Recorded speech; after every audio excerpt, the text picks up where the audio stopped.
amahoro y'Imana bane namwe. Welcome back to Shelf to Self. Niba ari inshuro yawe ya mbere uje nawe turakwakiriye. Thank you for coming here to learn, to be edified, to be encouraged, to continue to pursue godliness in womanhood. Ndabishimiye. Bushize twaganiriye ku mugore n'amafaranga, tuvuga ibibazo biri muri societe. Ese ni gute nk'abagore tudiringa n'amafaranga? Mbese nk'abagore tubayeho ubuzima bumeze gute? Mbese tubayeho twigereranya n'abandi cyangwa tubayeho tunyuzwe n'ubushobozi Imana yahaye imiryango yacu? Mbese tubayeho muri minsi dufite ubuzima tubayeho dushoboye kubwafodinga, cyangwa tubayeho dukora ibintu mu buzima bwo kugira ngo twemeze abandi?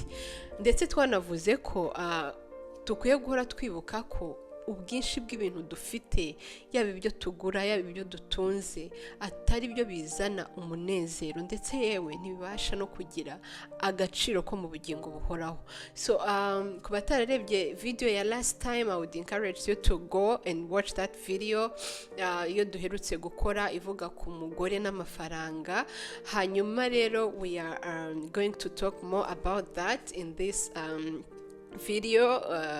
Ndabakiriye rwose, let's learn together. Kandi muzajya mungaya guhera, ntimukangaye. Muzajya mungaya, harya bavuga gute?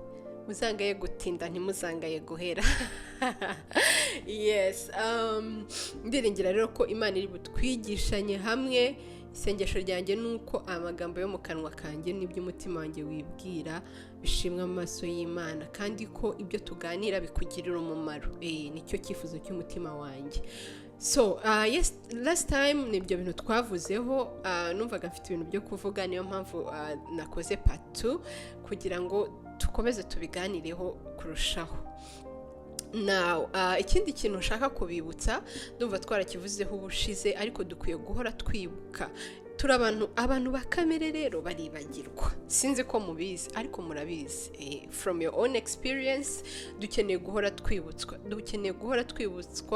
ibintu byose, even the basics. Dukeneye guhora tuzibutswa, dukeneye guhora twibutswa umuntu nyine wa kamere, kuko yononekaye, ntabwo afite ubushobozi bwo kumenya ukuri ngo akugenderemo mu gihe atashoboye kukwibutswa. Niyo mpamvu twibutswa, niyo mpamvu duhora twiga. So icyo nari mbivugiye ni ukugira ngo mbibutse ibyo twavuze n'ubushize, ko Imana ibintu byose dufite n'iby'Imana iduha. Nibyo Paul yabwiye abakorinto mu bakorinto ba mbere, ababaza ati se ni iki mufite mutahawe?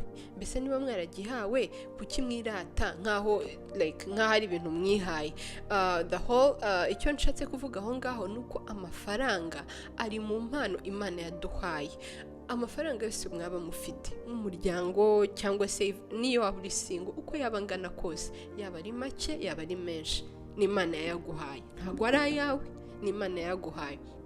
Kandi Imana itekereza ko iduteganyaho ko ibisonga bakwiriye kuba abantu bari faithful, bakwiriye kuba abantu babizerwa. Ndetse ibyanditswe bigenda bitwereka henshi mu mavanjiri, bitwereka ko niba umuntu atabaye umwizerwa muri bike, ni gute Imana yamugira umwizerwa wa byinshi. Ibyo bintu biri crucial. Uko dukoresha amafaranga bigaragaza ikibazo cyihishe mu mitima yacu. Buriya niba uri umuntu wangiza, niba uri umuntu waya, niba uri umuntu uhoranira ry'ibintu, we kwibwira ko ikibazo ufite ari ugukunda ibintu gusa, nacyo ariko ni ikibazo, kuko ibyanditswe biratuwoninga kudakunda iby'isi.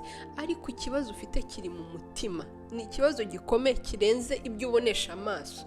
Ibi bintu dukora, ibyaha dukora nk'abagore cyangwa se n'abantu muri rusange, ikibazo kihishe mu mutima imbere. Yesu niwe wavuze ngo ibijya mu muntu si byo bimuhumanya, ngo ahubwo umuntu ahumanywa n'ibiri muri we. Aravuga rero ibiri mu mutima w'umuntu ni ibiki? Irari, ubusambanyi, ubwibone, n'ibindi byose wakongeraho. Ibyaha byose biva mu mitima yacu. Kubera iki? Kubera ko twangiritse, kubera ko igicumuro cya Adamu nta muntu cyasize kitamugizeho ingaruka. Twese twakoze ibyaha, ntitwashyikira ubwiza bw'Imana. Iyo ni nayo mpamvu dukeneye guhora twibutswa ubutumwa bwiza. Ubutumwa bwiza nuko Imana yakunze abari mu isi cyane, bituma itanga umwana we w'ikinege kugira ngo umwizera wese atarimbuka ahubwo ahabwe ubugingo buhoraho. Ubutumwa bwiza nuko umuntu nubwo yagomeye Imana ariko Kristo yitambye ku musaraba apfira ibyaha by'abanyabyaha amaze kubaho ubuzima butunganiye Imana 100% kugira ngo umwizera, kugira ngo umuntu niyivaho, kugira ngo umuntu nabona ububi bwe, umuntu nabona ko atabasha kugira ikintu akora kugira ngo yikize, agashyira ibyiringiro bye muri ntama w'Imana, nk'uko Yohana yamuvuze ngo dore ntama w'Imana ukuraho ibyaha by'abari mu isi. Uwo ngo rero iyo umwizeye uhabwa imbabazi z'ibyaha byawe, ukababarirwa rwose, ugatsindishirizwa, ukaba intungane imbere y'Imana, ibyo amategeko ya Mose atari gukora. Ibyo bintu rero duhora tubyibutswa kubera ko twibagirwa. Icyo kibazo rero, ibi bintu impamvu mbivuga nuko ibintu byose nakubwira, b'umugore mwiza ita ku mugabo wawe, b'umukobwa mwiza wa Kristo, koresha Imana iguhaye ni buri singo, tegereza ku mwami wiringiye, umukunda, usavinga itorero rye. Ibyo nakubwira byose umuntu ntabwo afite ubushobozi. Ibyanditswe byabira bivuga mu Bakorinto ba mbere, bivuga ko umuntu wa kamere adashobora kumvira umwuka kuko adafite ubushobozi muri we. Niyo mpamvu niba ukiri umuntu wa kamere wiha imigambi myiza kuvuga ati njye ariko ngiye guhinduka, ngiye kumera ntya, bikakunanira. Kuki? Kubera ko umuntu atabasha kugira icyo yifasha. Umuntu ari helpless kugeza igihe Imana ikoreye umurimo mu mutima we ikamuzura, akabyarwa ubwa kabiri nk'uko Kristo yabwiye Nikodemo. Icyo agahabwa umwuka wera uw'Imana yaducuncumuriyeho cyane, nicyo gihe cyonyine ashobora noneho gutangira kumvira Imana. Ntabwo ushobora kuba a godly woman niba utarababarirwa ibyaha byawe. Ntabwo ushobora kuba a transformed wife niba utarashyira ibyiringiro byawe mu mwami wacu Yesu Kristo. Iyo message ni ikomeye, irakomeye no kuruta kugandukira umugabo, irakomeye no kuruta gushakwa cyangwa kudashakwa, irakomeye no kuruta abantu kubarera cyangwa kubagira no kutabagira. Kuki? Kubera ko mu ijuru nta gushakwa kuzahaba. Kubera ko it's an eternal issue. It's an eternal issue. So nashakaga rero kubibutsa kubera ko tujya twibagirwa, dukeneye guhora twibutswa. So rero nk'uko twabivuze, amafaranga Imana yaguhaye muntu unteze amatwi, wibuke ko tuzahagarara imbere y'intebe y'imanza y'Imana ikakubaza ngo ese ko nari narabahaye income y'100,000 mwayikoresheje gute? Mbese mwayikoresheje kubw'icyubahiro cyanjye cyangwa mwayikoresheje nabi? Mwabaye abagaragu babi, mukwiye kugawa. Cyangwa se ikavuga ati ko naguhaye 5,000,000 mwazikoresheje gute? Mbese mwabaye abakire bo mu by'isi mwibagirwa ibyo ijambo ry'Imana rivuga muri Yakobo ko bakire mu by'isi bakwiye kuba bakire no mu mirimo myiza, bakagwiza imirimo myiza, badakwiye kwambura abakozi babo, bakwiye guconsideringa abakene. Mbese wabaye umugaragu mwiza. Niyo mpamvu ibintu tubivugaho nuko Imana yacu idusaba kuba bizerwa. Uyu munsi rero reka ntangire mvuga ko Imana nk'abagore, buri gihe ariko mujya mubona ukuntu uvuga ngo ntangire kandi natangiye. Nuko nguko nuko Imana nk'abagore yatugize abafasha b'abagabo bacu. Icyo kintu ntimukajye mukibagirwa. Umugore ni umufasha w'umugabo we. Imana yabonye ko atari byiza, Itangiriro 2:18, yabonye ko atari byiza ko umuntu aba wenyine, nuko imuremera umufasha umukwiriye. Icyo kintu mujye mugitekerezaho, kuba umufasha. What does it mean to be a helper? What does it mean to be a helper suitable, ukwiriye umugabo wiwe? Ngewe ntekereje kuba umufasha, ntekereza kuba umuntu w'umumaro. Nawe think about that. Iyo utekereje umufasha utekereza iki? Iyo ntekereje umufasha ntekereza umuntu, someone at service, umuntu uri gukora kubw'ibyiza by'undi. Uwo muntu umufasha ni umuntu ukora kubw'ibyiza by'umugabo we mbere na mbere, no kubw'ibyiza by'abana be mu gihe Imana ibamuhaye, kubera ko tuzi ko abana ni umwanda uturuka ku Uwiteka. Niba utarabona abana ntago bivuze ngo you are less than a helper. No, uri umufasha ukwiriye umugabo wawe. Waba ufite abana Imana ibabahaye, waba utabafite, ntago bikugira umufasha w'agaciro gake kubera ko utafite abana. Oya, Imana ikurebye ikona nk'umufasha w'umugabo wawe. none mbese wowe iyo wisuzumye ubona uri umufasha ukwiriye umugabo we? Time for self assessment, ladies. Ubona uri umufasha ukwiriye umugabo we? Mbese umugabo wawe yagutangira ubuhamya bw'uko koko ubaye umufasha? Komeza utekereze kuri icyo kintu. What does it mean to be a helper? Bivuze iki kuba umufasha? Noneho rero wisuzume, mbese umugabo wawe kuba yaraje mu buzima bwe, kuko tuvuge niba nta udafite umuntu ugufasha, reka tuvuge ibintu tuzi twese nk'imirimo yo mu rugo. Iyo udafite umuntu ugufasha, ibintu biba ari byinshi. You toil to do everything that you have to do. Kubera ko you don't have any help. Noneho tekereza rero iyo ugize umufasha. Abenshi wenda munyumva mushobora no kuba mufite abafasha. Iyo ugize umufasha abaje koroshya akazi kawe, abaje kugira ngo agufashe ubashe gufokasinga ku muhamagaro wawe, ubashe gufokasinga ku bintu by'ingenzi ugomba gukora. Yes. None rero wowe kuba umufasha Imana kuba yarakuzanye mu muryango wawe, mu buzima bw'umugabo wawe, did it make his burden lighter or harder? Ese byatumye umutwaro we ugabanuka cyangwa byatumye umutwaro we wiyongera? Ibyo bintu rero has something to do with money. Uburyo umugore akoresha amafaranga bigira impact mu kugaragaza nimba koko ari umufasha ukwiriye umugabo we cyangwa nimba ari umugore udafite umutima, umugore gito, umugore wangiza. Muribuka iki Imigani 14 umurongo wa mbere havuga umugore w'umunyabwenge yubaka urugo rwe, naho umupfapfa agira gute? Ararusenya. Mugore nimba udafite ubwenge, if you are not wise in how you use money, in how you use your resources, mu buryo usigasira umutungo w'umuryango wanyu, uri umugore w'umupfapfa. Ijambo ry'Imana rero riraguha warning, iri kubwira ko ibyo bintu ntago bizakugendekera neza, uzasenya. Gusenya ntago necessarily bivuga kudivorsa we n'umugabo ngo mutandukanye. Niba mutabasha no kugera ku terambere kubera ko wangiza, kubera ko utagira ubwenge, uko nako n'ugusenya. Niba mudashobora kugira umwanya nka famiye kubera ko umugabo akora cyane ngo abone ko mwabaho, aho kugira ngo usigasire ibyo ngibyo ukabyangiza, urumva uri kubaka se uri gusenya. So icyo kintu kukibuka ngo Imana ese Imana ishaka ko mera gute nk'umugore? Imana ishaka ko mba umufasha ukwiriye umugabo wanjye. Hari n'ikindi cyanditswe, Imana ntago yigeze iremera umugore, ubwo ndavuga abubatsi, ngo God did not make you to pursue your own goals independently from your husband. Ntago Imana yaremye umugore umugabo we nkuko itabwiye Eva, ikamubwira ati okay, ubu ngubu noneho baye umugore, go pursue your own goals. Oya, ahubwo yamuzanye mu buzima bwa Adamu ngo amubere umufasha.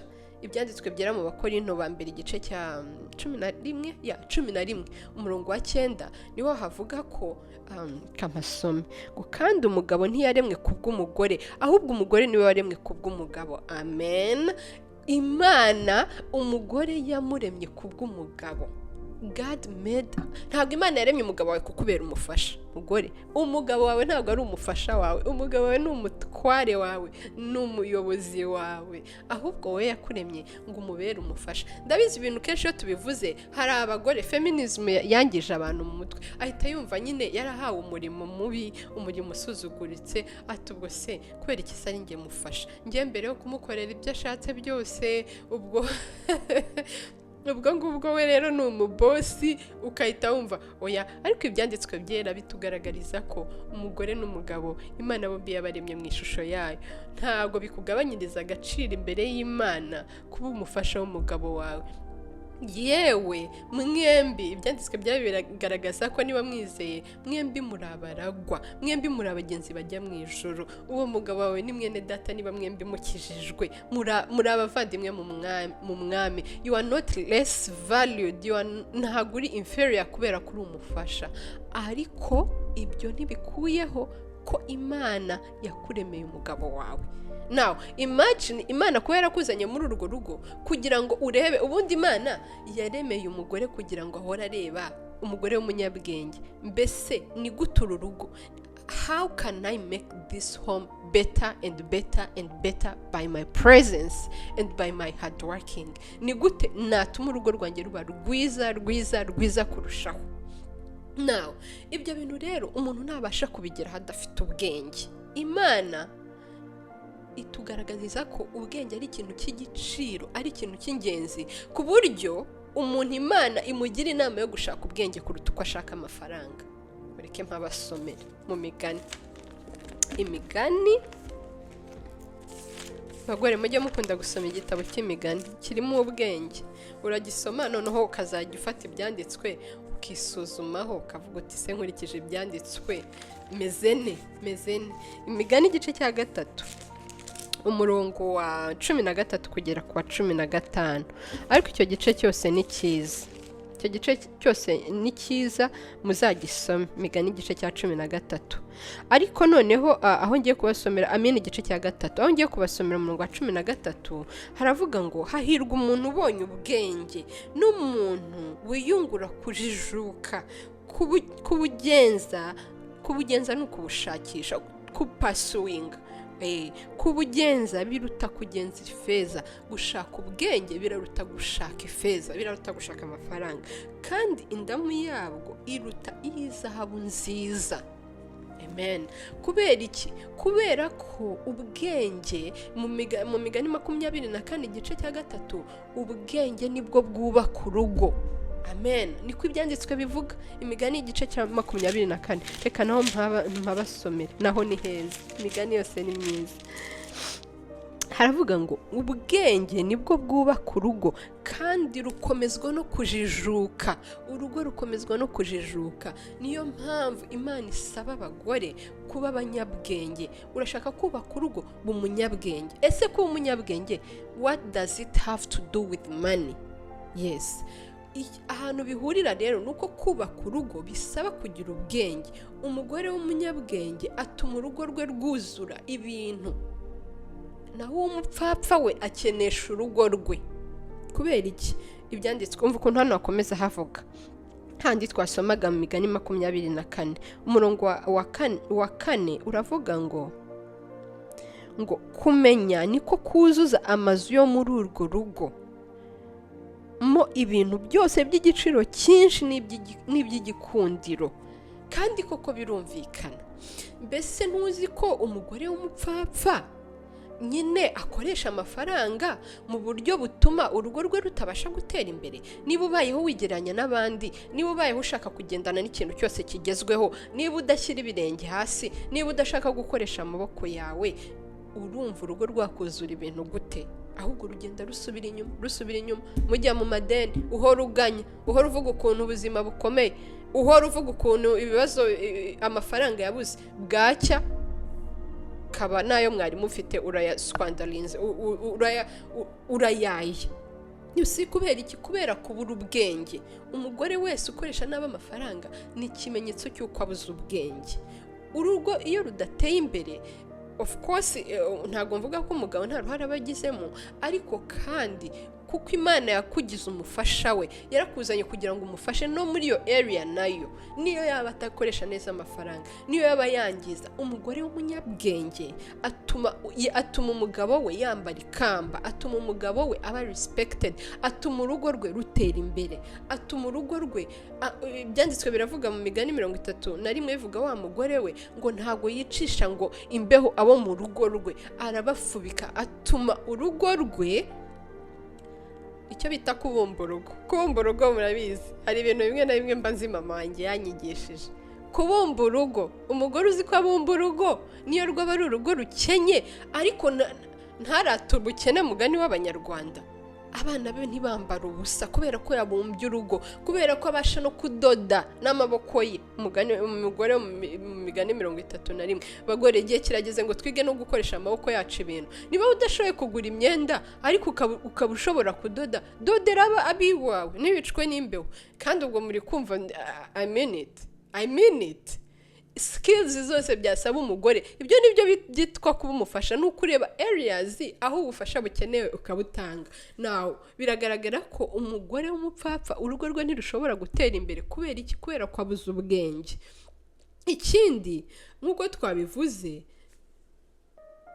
umugore w'umunyabwenge yubaka urugo rwe, naho umupfapfa we ararusenya. Umugore w'umunyabwenge afasha umugabo we akoresha amafaranga mu buryo buteza urugo imbere. Muribuka umugore mu migani w'igice cya 31, uriya mugore ibyanditswe bitwereka ko yakoreshaga amaboko ye, ndetse bikanageraho bitwereka ngo abona umurima mwiza ngo akawugura, agatekereza ibintu ashobora gukora byateza urugo rw'imbere. Ntabwo uyu mugore ari obsessed no kwitekerezaho ubwe, niki kigezweho, ni hehe byabereye, whatever. Umugore nyine udashyira ibirenge hasi, uwo ni umugore w'umupfapfa. Ahubwo umugore w'umunyabwenge nk'uko ibyanditswe bitwereka, ahora ashakisha ni gute nateza urugo imbere. Nimvuga gushakisha, we kwihutira kwanzura ko ari ukujya ku kazi no gukora amasaha menshi, kubera ko hari abagore benshi rwose bakora amasaha menshi, kandi nabyo twarabivuze ubushize, twavuze ukuntu ibyo nabyo hari igihe abagore babikora kuri expense z'urugo rwabo. Ugasanga yes arakora amasaha menshi, ntago abona umwanya wo kwita ku mugabo we, ntago abona umwanya wo kwita ku bana be, ntago abona umwanya wo kwita ku rugo rwe. Bagore, ibyo bintu najya mbabwira ko bidahuye n'ubushake bw'Imana. Tukiri aho ngaho, ibyo bintu ntago bihuye n'ubushake bw'Imana, kubera ko Imana ifite intego yaremeye umugore.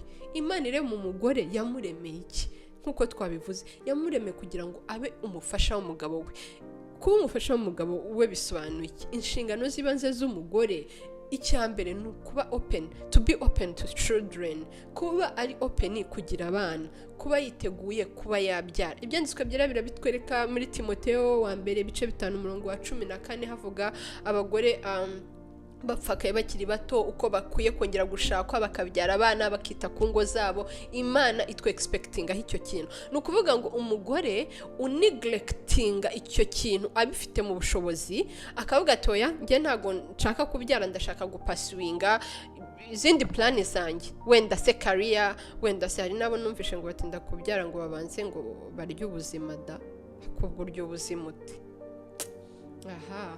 Umva nkubwire, nta kintu kiruta icyo ngicyo. Kuba open kubyara ni kimwe mu bintu Imana yaremeye umugore gukora, kandi ni primary responsibilities. Ibyo ntago bivuze ko umugore Imana itahaye abana nk'uko nabivuze aba atari umufasha ukwiriye, oya, ahubwo kugira iyo willingness yo kubyara no kurera abana.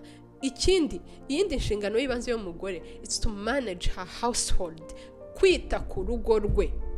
Amen. Ibyanditswe birabigaragaza. Titus 2, kuntu umugore muto yakwiye kwigishwa gukunda umugabo we, gukunda abana be, kuba umuhomeka, to take care of your home, your house. Imigani 31 turabibona. Uriya mugore nubwo yakoraga imirimo myinshi, ariko imirimo yose yakoraga yayikoreraga for the purpose of serving her house, yo kugira ngo akorere urugo rwe. Bitandukanye n'abagore bubu bakora kubera ko ashaka gupasuwinga ibintu bye. I want to pursue my own career, I want to pursue my happiness, I want to pursue my goals. Imana ntago yaremeye umugore gupasuwinga inshingano ze, gupasuwinga goals ze independently from her husband. Oya, kuko Imana yakuremye kugira ngo uze muri uru rugo usanga uyu mugabo wawe ureka ibyawe, noneho umukurikire, ureba aho abayobora. Aho abayobora hashobora kuzamo wenda ko nako kazi ukora ugakora, ariko wowe ntubishyire hejuru ye. Imana yaremeye umugore, yindi nshingano y'ibanze y'umugore, it's companionship, kuba umugenzi w'uwo mugabo wawe, kumwumvira, kumwubaha, kumutega amatwi, kumusapotinga, kumusavinga. Ibyo rero igihe cyose umugore abineglectinze cyangwa se atabihaye umwanya kugira ngo apasuwinga, ashakisha amafaranga, agire gute, uwo mugore aba ari umupfapfa, kuko aba yirengagije inshingano ya mbere Imana yamuremeye, akajya kuzimana itamuremeye. Ibyo nari mbivuze mvuga ko kuba umugore w'umunyabwenge ukoresha neza amafaranga, ushakishiriza urugo rwe, ntago necessarily bivuze kujya gukora. Oya, ngewe simbizi wenda abandi, ariko ngewe ndibuka nkura najyaga mbona uburyo mama wanjye agira ubwenge mu gukoresha ibintu twari dufite. Umugore umenya uko amanaginga ntamenagura ibiryo, uwo nawe ni umunyabwenge. Umugore niba uteka ibiryo uyu munsi biruta abantu bari muri iyo nzu, ejo ukabimena, ejo ugateka ibindi bigasigara ukabimena, harimo ikibazo. swat uteka ibiryo bibishye abantu ntibashoboye kubirya, cyangwa se uteka ibiryo byinshi biruta abantu bawe. None umuntu udashobora, urumva ntago you don't know the management of your own household then. Niba utazi uko mungana, so you can cook accordingly. Iyo umenya ibiryo uba wangije amafaranga, uba usenye. Ikintu cyose ukora kibi kidahuye n'ubushake bw'Imana, ujye utekereza ko usenya. Atari ugusenya in a way, as I said, yuko divorcije, ahubwo ko kuri step y'iterambere, kuri step yo kwiga ubwenge na management y'urugo wajyagamo, you are going backward, usubiye inyuma. It's very important. Umugore ababaye umunyabwenge iyo aho kugira ngo amafaranga y'urugo ayaha abandi bamukorera ibintu, abyikoreye n'amaboko ye. Urumva uyu muntu ashobora kuba adakora necessarily, uretse ko no kuvuga ngo umuntu adakora, reka tujye tuvuga adakora hanze y'urugo, kuko umugore wese akwiye kuba akora. Imana yaturemeye gukora, umurimo ni mwiza. Aho bitandukaniye nuko bamwe bakora hanze y'ingo zabo, abandi bagakora mu ngo zabo, cyangwa se abakora hanze y'ingo obviously baba bakora no mu rugo. Ariko umugore wese uri mu rugo rwe, wita ku rugo rwe, wita ku mugabo we, urera abana be, abakora. Mugore, don't let people tell you you're not working because you are not working for the employer. No, you are working. Ariko kandi nyine you have to be diligent. Ukwiye kuba umukozi w'umwete. It doesn't matter kuba uri mu rugo, ukwiye kuvuga uti how can I save, how can I help my husband financially, ni gute nagabanya imitwaro kugira ngo urugo rwacu rugere imbere, rutere imbere. Birababaje kubera ko kutumva iki kintu ko umugore ari umufasha byashyize abagore muri position yo gupasuinga ibintu byabo bwite. Ari byo navuzeho bushize, aho sigaye usanga umugore akora ngo kugira ngo ari gukora ngo abone amafaranga ye. Mugore, kuri umufasha w'umugabo wawe, uri umuntu uri independent, ubona amafaranga ye. Amafaranga yose mufite ayimane haye umugabo wawe nayiguhaye niba ukora, yose yarayabahaye nka household. Hanyuma rero niba ugiye no gukora, kandi nabyo bikwiye kuba ku bwumvikane bw'umuryango, kandi bikaba mu gihe inshingano zawe zibanze zitabyishe nk'uko twabivuze. Niba upasuinga akazi ariko ntiwite kuba mu rugo rwawe, ibyanditswe byarabigaragaza ko utumvira Imana, kandi uko gukora kwawe ntago guhesha Imana icyubahiro. Ariko niba unanagiyeyo, bikwiye kuba for the sake yo kugira ngo uteze imbere urugo rwawe. Yego umugore w'umunyabwenge amenya uburyo akoresha ibintu byo mu rugo rwe, byaba byinshi cyangwa ari bike. Umugore w'umunyabwenge aramburira abakene ukuboko, ntago yirebaho ubwe ngo ahore yirebaho yitekerezaho. When was the last time waramburiye umukene ukuboko? When was the last time watekereje uti nubwo nkora shoppinga hari undi muntu ushonje, hari undi muntu ukenye? When was the last time wafashe ku byo kurya Imana yaguhaye ukabifashisha abandi? Mbese niba ari wowe witekereza gusa, aho ibyo ntibyaba ari sign yuko udakijijwe?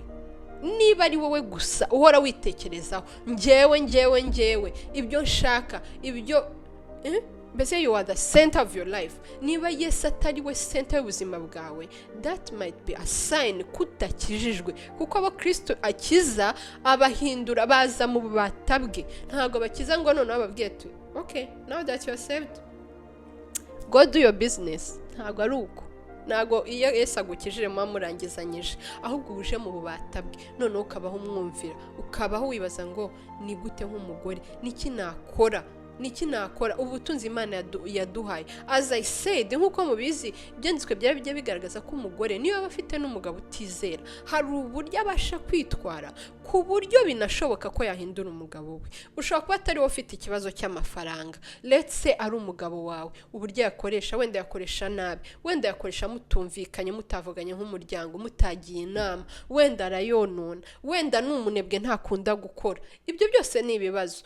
ntago blaming ibibazo by'abagabo ngo mbishyire ku bagore. Twese turabanyabyaha nkuko natangiye mvuga, kandi twese dukeneye ubuntu bw'Imana kugira ngo dukizwe. Aho niho bitangirira. Umuntu udakijijwe ibi bintu nta kintu byamumarira. It may sound good, akavuga aho ni bino bintu ni byiza, let me go try, ariko rwose ntago ufite ububasha. Ibyanditswe byera bivuga gute? Ntibishoboka yuko utizera yanezeza Imana.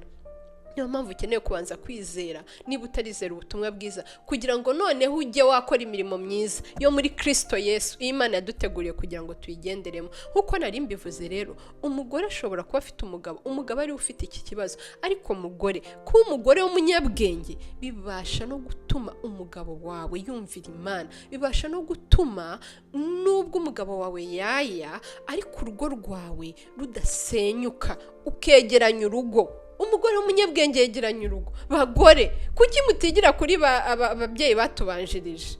Kuki mutigira ku bagore ba kera? Kuki mutigira kuri ba Sara? Kuki mutigira kuri ba Abigayeli, abagore b'abanyabwenge? Kuki mutareba muri generasiyo z'abanyogokuru wacu ngo murebe ukuntu wasangaga abenshi sometimes wenda afite n'umugabo w'umusinzi umarira amafaranga mu nzoga, ariko ugasanga umugore azi kwegeranya urugo, azi kwambika abana, akamenya ko batishwe n'inzara, azi gutera utuboga hanze, akamenya ko avanze imboga mu bishyimbo. Abagore b'ubu barera amaboko. It's sad. It doesn't matter whether you work outside of your home or not. Ukwiye kugirira iryo jisho rivuga ngo uru rugo niba ari n'urugo rukenye, ni gute narukenura, ni gute naba umugore w'umunyabwenge ukenura urugo rwe. Bagore, murabona tudakwiye kwisuzuma? Murabona bidakwiriye ko dushaka ubwenge? Kuko ibyanditswe bivuga ko umugore ngo dushaka ubwenge ngo no kuburutisha izahabu. Kuko izahabu, reka nkubwire, uramutse udafite ubwenge niyo baguha miliyoni na miliyoni na miliyoni birashira. Ariko iyo ufite ubwenge, ibyo ufite umenya uko ukwiye kubikoresha, ubasha no gufata duke ukatubyazamo byinshi, cyangwa se ukabasha no gufata byinshi ukabikoresha neza kugira ngo bigire urugo rwawe umumaro, bigirire n'umumaro n'abantu bose n'abandi bose. Niyo mpamvu Imana idusaba kuba bizerwa, niyo mpamvu Imana idusaba gupasuwinga ubwenge, niyo mpamvu Imana, kandi ubwenge buri hehe bagore? Ubwenge bwose buri mu ijambo ry'Imana. Niyo mpamvu mpora encouraginga, read your Bible. Ese urashaka ubwenge? Ubwenge buri mu ijambo ry'Imana. Niba ushaka kumenya ni gute umuntu akwiye gukoresha amafaranga, biri mu ijambo ry'Imana. Niba ushaka kumenya ni gute naba umugore unyurwa, soma ijambo ry'Imana. Ibyo byose Imana yandikishije, ibyanditswe byera byose byanditswe n'Imana, kandi yabihumetse kugira ngo bitwigishe, biduhindure, bidushapinge, kugira ngo umuntu w'Imana abe afite ibikwiriye byose. Ntabwo uzamenya uko ukwiye. Hari abantu bibwira ko Imana wenda ibintu by'amafaranga ukavuga ati nta hantu bihuriye n'Imana, bifite aho bihuriye n'Imana n'iby'agakiza iby'amafaranga. Oya, ibintu byose. Hari umwe mu bigisha ba kera wavuze ngo nta kintu na kimwe hano mu isi, ngo not even an inch muri iyi si ibintu biriho ngo kiriho ngo Imana itagireba ngo ivuge ngo iki ni icyanjye, iki ni icyanjye, iki ni icyanjye. Abana ni ab'Imana, amafaranga ni ay'Imana, indabyo ni iz'Imana, imiryango ni iy'Imana, ibintu byose ni iby'Imana. Rero we kwibwira ko iby'amafaranga byawe byo ntacyo bibwiye. Reka dusoze, ibintu byose ntabwo twabivuga, ariko ndashaka kubinkaraginga gusoma ijambo ry'Imana, kumenya iki ijambo ry'Imana rivuga uko ikwiye gukora amafaranga, gukoresha amafaranga, no kuba umunyabwenge.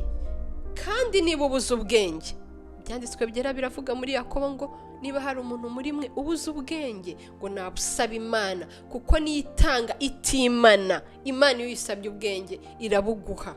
Niba ubuze ubwenge ubusaba Imana. Niba ubona uhora ukora bije ariko ugahora ukoresha amafaranga arenze ubushobozi, arenze bije mufite, usaba Imana iguha ubwenge. Ushaka abandi bantu bafite ubwenge bigireho. Umugore w'umunyabwenge ahora yiga. Twasomye ko akunda kujijuka, urugo rukomezwa no kujijuka, ngo kandi ngo ibintu byose by'igiciro cyinshi byuzuzwa muri urwo rugo no kujijuka.